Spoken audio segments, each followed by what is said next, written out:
Assalamualaikum warahmatullahi wabarakatuh. Halo siswa kelas 5. Bagaimana kabar kalian minggu ini? Semoga kabar kalian sehat-sehat semuanya. Oke, untuk minggu ini kita akan mengadakan penilaian akhir tahun atau PAT. Jadi PAT ini merupakan kegiatan yang terakhir kalian berada di kelas 5. Nah, materi PAT kali ini itu adalah pelajaran 6, 7, 8, 9, dan pelajaran 10. Silahkan itu dipelajari lagi. Kalau sudah siap, ayo sekarang kita mulai PAT-nya. Oke, untuk penilaian akhir tahun itu ada pilihan ganda, soalnya ada 25 dan juga ada soal uraian, ada 5. Jadi total soalnya adalah 30. Langsung saja ya, kita mulai dari soal yang nomor 1.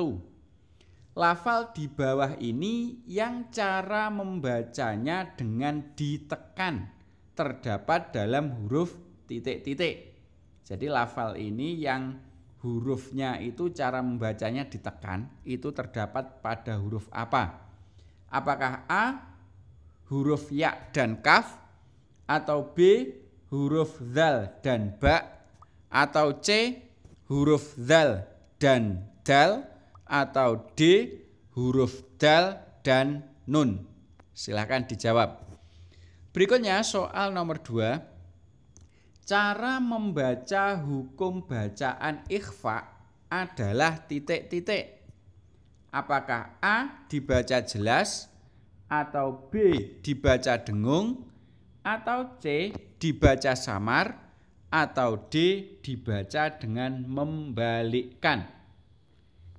Berikutnya soal nomor 3. Lafal wayamnaunal maun itu terdapat dalam surat Al-Maun ayat yang keberapa? Apakah A ayat yang keempat, atau B ayat yang kelima, atau C ayat yang keenam, atau D ayat yang ke-7? Silahkan diingat kembali. Berikutnya soal nomor 4. Nama Al-Ma'un itu diambil dari surat Al-Ma'un ayat yang keberapa? Apakah A ayat yang ke-1, atau B ayat yang ketiga, atau C ayat yang kelima, atau D ayat yang ke-7? Sudah ya? Berikutnya soal nomor 5, yaitu orang-orang yang lalai dari sholatnya. Itu merupakan arti dari surat Al-Ma'un ayat berapa? Pilihannya A Al-Ma'un ayat 7, B Al-Ma'un ayat 6, C Al-Ma'un ayat 5, D Al-Ma'un ayat 4. Silahkan diingat kembali. Berikutnya soal nomor 6.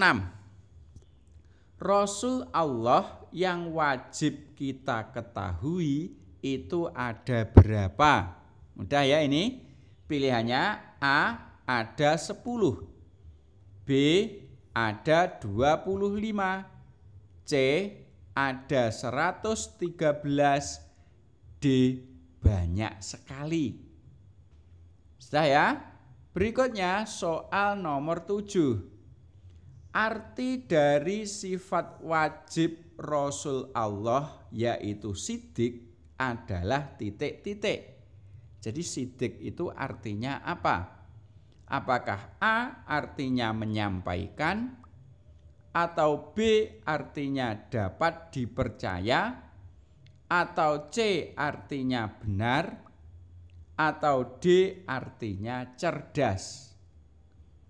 Berikutnya soal nomor 8.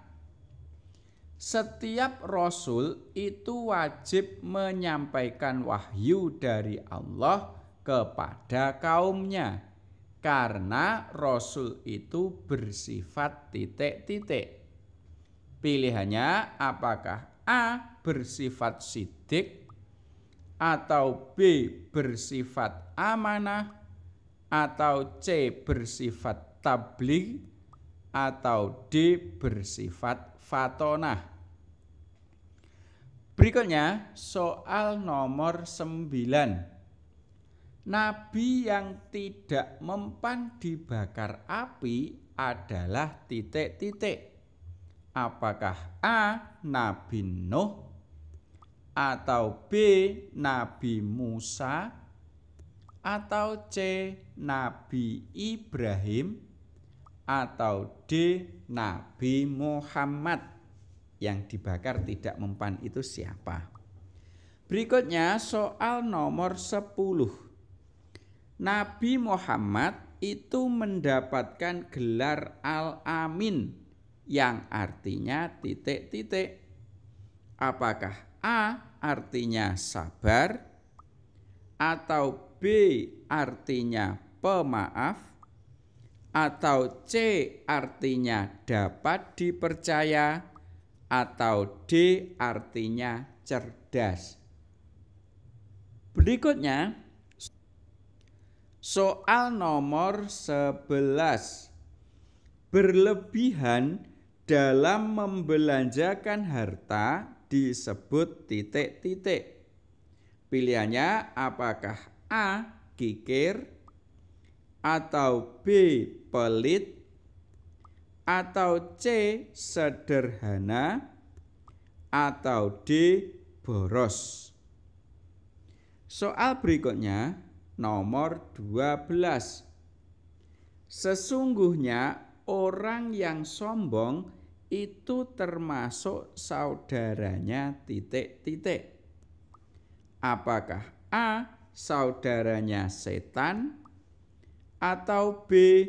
saudaranya malaikat, atau C.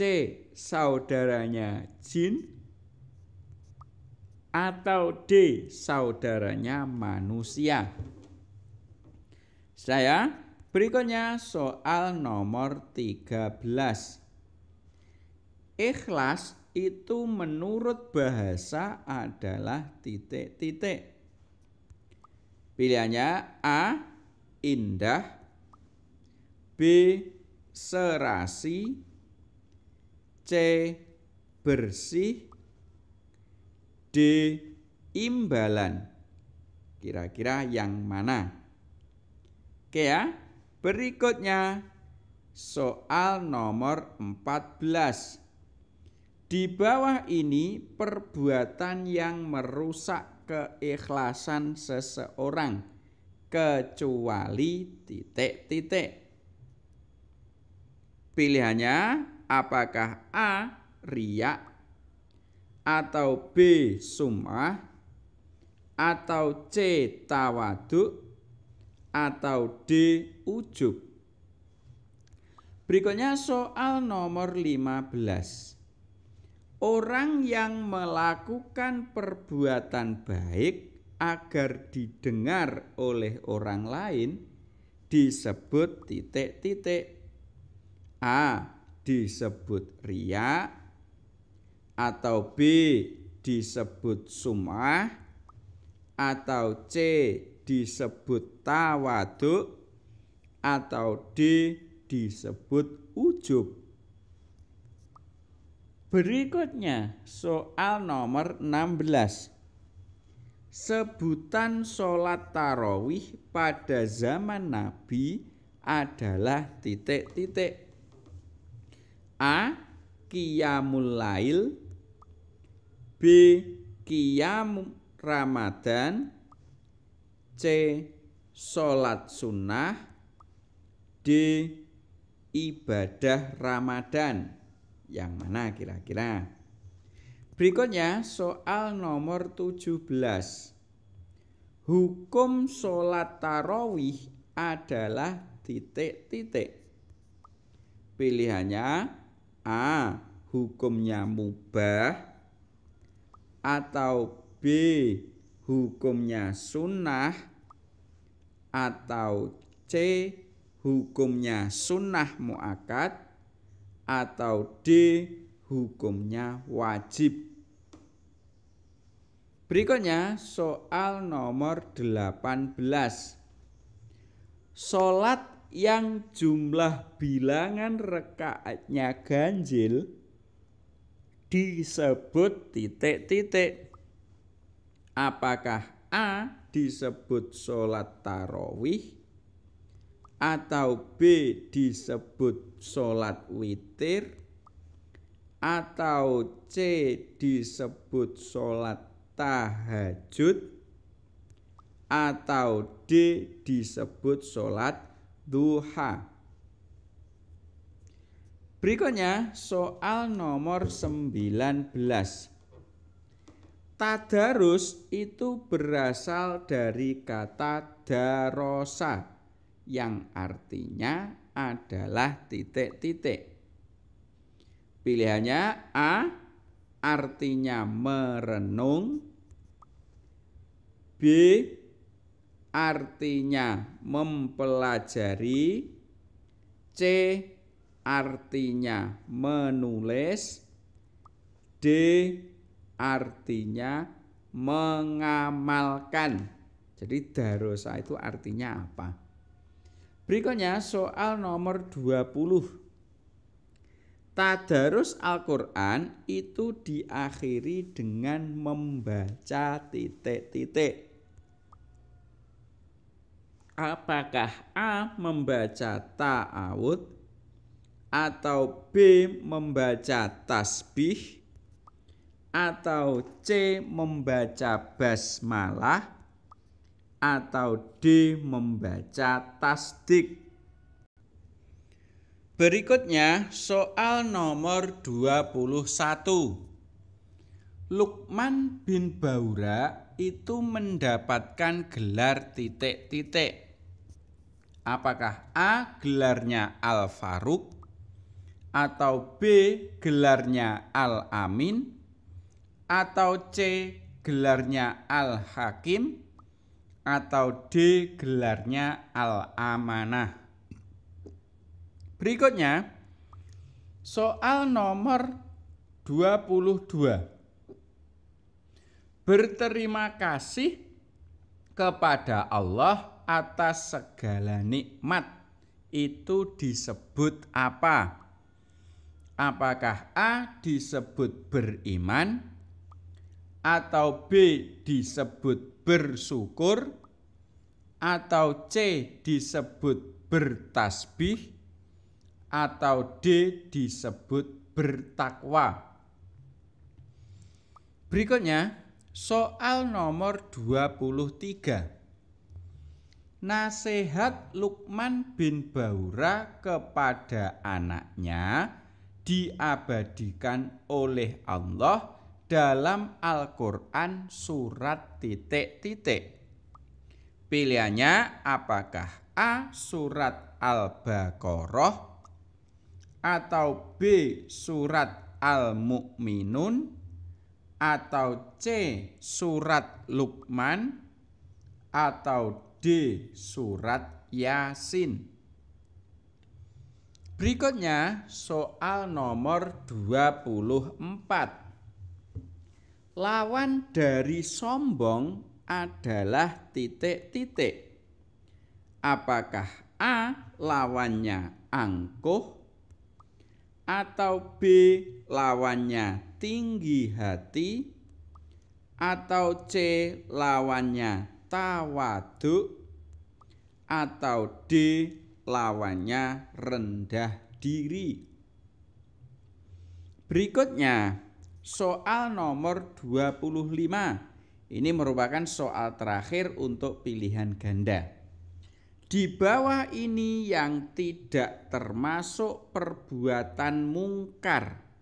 Ingat, yang tidak termasuk perbuatan mungkar yaitu apakah A berkata kotor, atau B membenci orang tua, atau C berkata sopan, atau D berkelahi?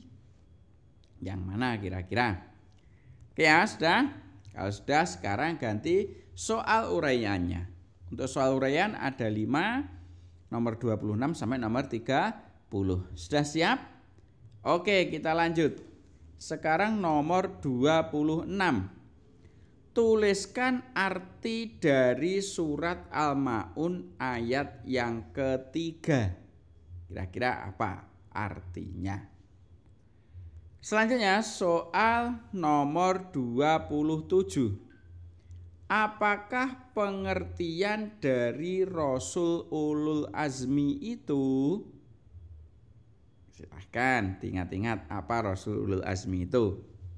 Oke, selanjutnya nomor 28. Tuliskan 2 saja ciri-ciri orang yang ikhlas. Jadi orang yang ikhlas itu mempunyai banyak ciri-ciri, kalian diminta untuk menyebutkan 2 saja. Berikutnya nomor 29. Tuliskan 3 saja tata cara tadarus Al-Quran. Kalian sebutkan 3 ya. Dan yang terakhir nomor 30. Tuliskan 2 saja pelajaran yang dapat diambil dari kisah Luqman. Nah, itu soalnya ya. Ada 30. Nanti kalau kalian sudah selesai mengerjakannya, silakan langsung dikumpulkan kepada Bapak dan Ibu gurunya masing-masing. Sementara itu, ada kurangnya mohon maaf. Saya akhiri. Assalamualaikum warahmatullahi wabarakatuh.